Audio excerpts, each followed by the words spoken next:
Blueface financial collapse and the $23 million lawsuit story explained.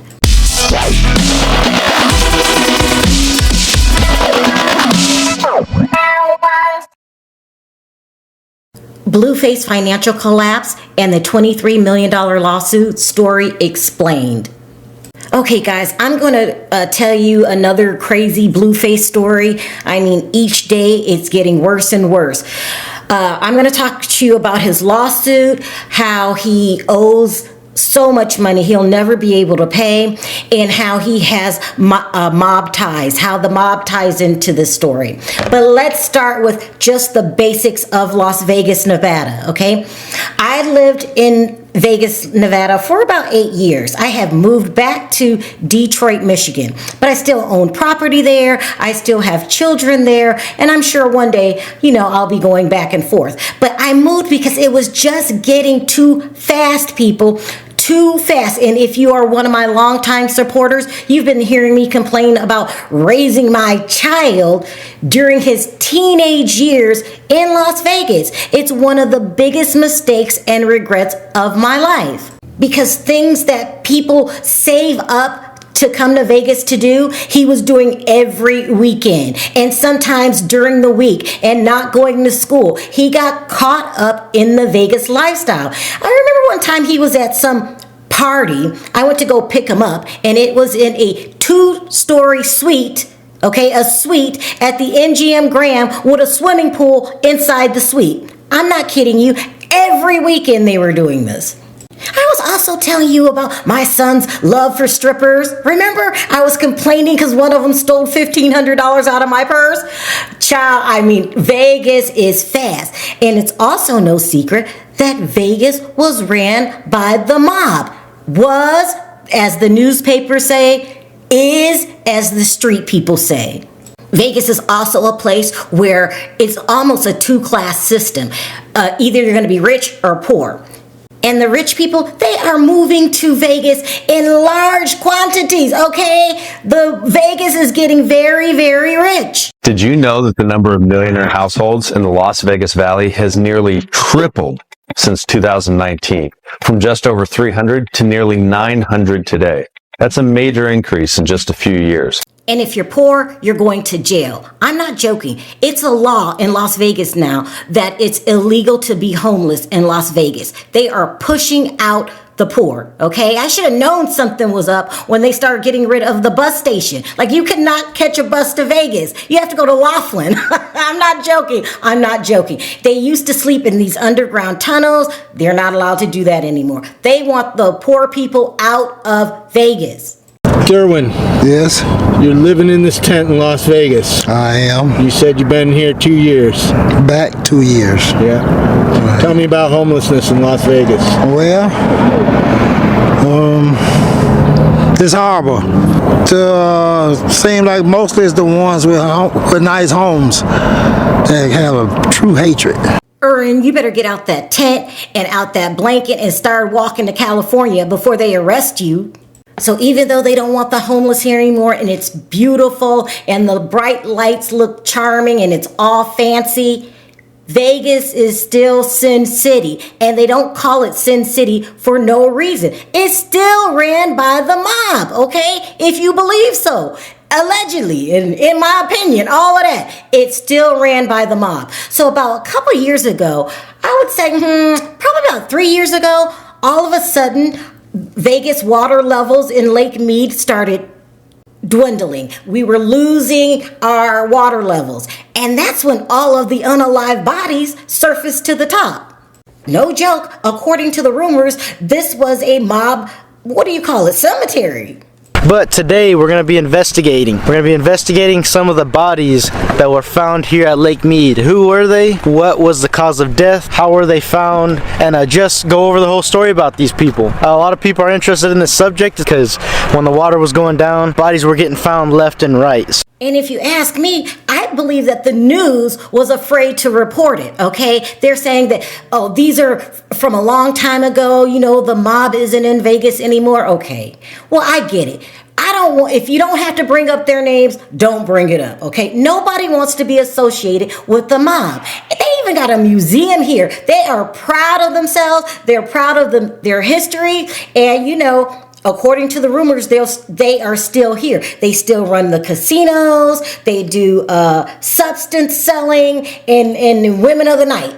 According to the rumors, all those types of businesses are mob owned or mob related, including the strip clubs, okay? So let's talk about how Blueface has gotten himself into a situation that I don't see how he's gonna get out of, to be quite honest. According to the rumors, he went to a strip club called Euphoric. They also called it Euphoria. In all honesty, he was being heckled by someone, by a clout chaser, in my opinion, who just wanted to, you know, either get a reaction out of him so he can sue them, or just to go back and say, you know, Blueface said this about me. You have to remember, when you're famous, you're going to get clout chasers out there. But I don't know, he got himself caught up. He started arguing with the guy. He ended up pulling a pow and shooting into the car. Now, according to the rumors, at the same time, Euphoric was one of the top strip clubs, and they were in stiff competition with other mob-related strip clubs. Yes, Euphoric was a black. They catered to an urban audience. Let me put it that way. They catered to an urban audience, but according to the rumors, they were still mob-related. So when the pow went down, according to the rumors, one of the competing strip clubs, most likely the Crazy Horse, who's once again mob related, called in and said that was a dangerous situation. Therefore, Euphoric should be deemed dangerous and get stripped of their license.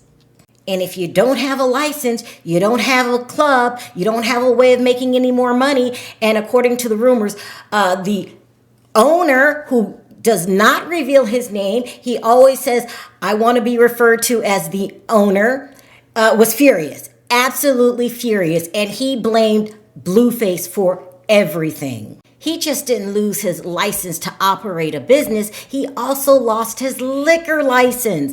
And if you know anything about owning a business or restaurant or anything like that, the liquor is where you make the money, okay? Now, they're saying that the guy that ran the everyday operations was black, but the actual owner was white with mob ties. And this is why he kept stressing about he basically said, this is why you don't give black people a chance. But this is why he kept stressing race when he released a statement. Now, here's the statement. The beautiful girls of Euphoric Las Vegas would like to thank the entire country for rocking with us in Las Vegas. We put together a dynasty in such a short time, but sadly to announce that Euphoric Las Vegas will not reopen. Unfortunately, Mr. Blueface baby decided to bring gang-related activities to our establishment and put all of our girls out of business and ruin the #1 urban spot in Las Vegas. Euphoric Las Vegas was a spot for everyone to have fun, and everyone super enjoyed it. But as everyone says, it's always the blacks. You can't do nothing. Wait, what? Hold on. It's always the blacks that can't do nothing. We knew that he was what we were up against when we opened. We are not upset with the police for not letting us open because they gave us a chance that everyone said we wouldn't. It wasn't a white man that closed us down. It was a black man, Mr. Blueface baby.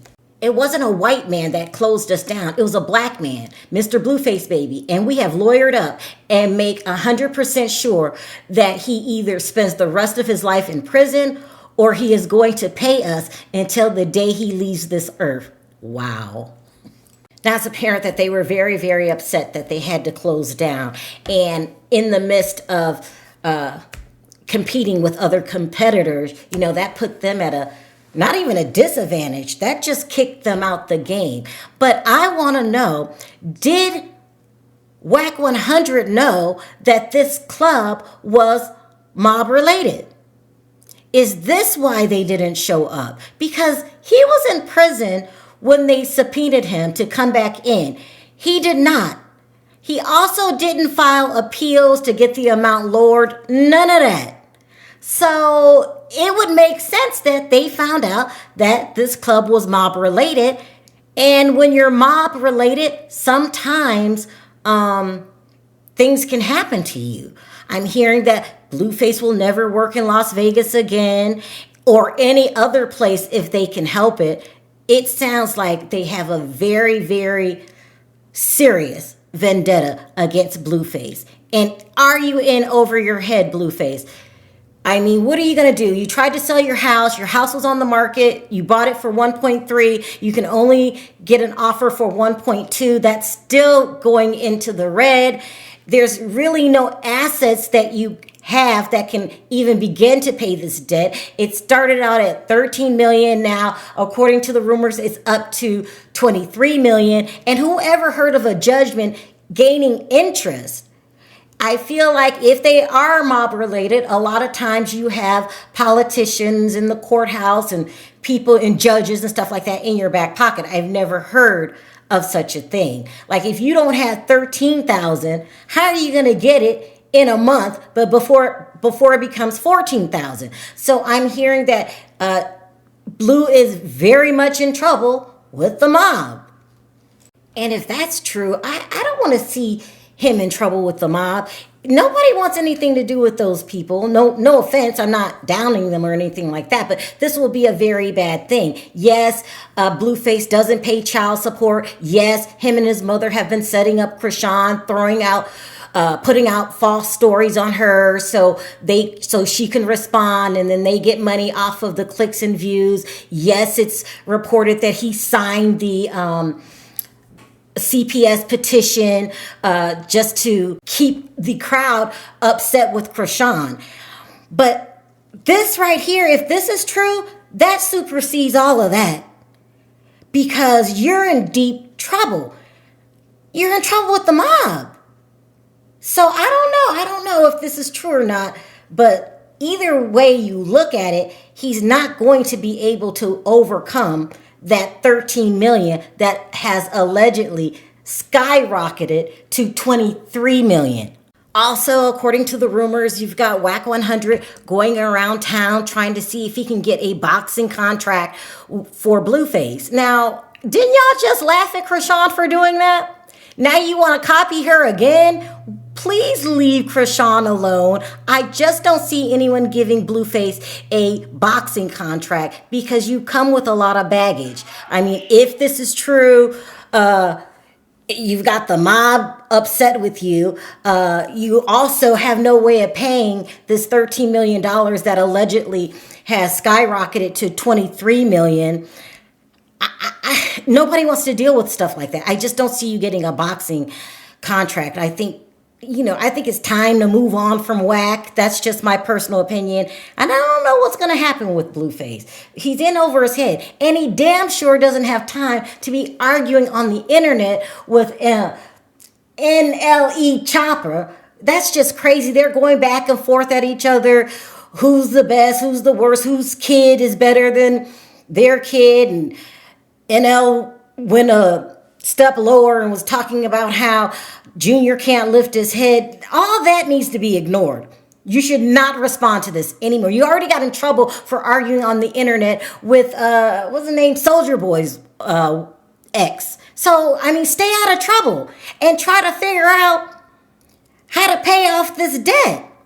They're not playing with you, Blueface.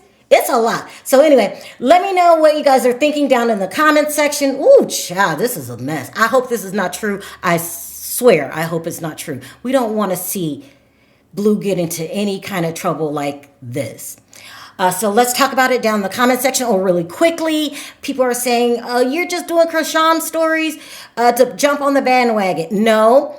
I used to do Krishan stories back in the day. So go back, type in Sharrell's World and Krishan Rock. I forgot I did these stories. This is like the first season of Baddies. But I don't need an excuse to start doing Krishan stories. I do them because I want to. How about that? And you can't stop me from doing them. I mean, because the story's getting crazier and crazier by the day. I still always wish the best for Krishan and Junior. Still waiting on the CPS files to be reported. There's no files, okay? CPS is not paying attention to your little petition. But if they should, I will cover it. But they're not. Everybody knows that they're not. You guys are off in a different direction and not really following the stories correctly. Blue, stay away from NLE Chopper. Don't say nothing else. And Carlissa, I know you're going to be in the the comment section, and I'll talk to you down there. Until next time, bye for now.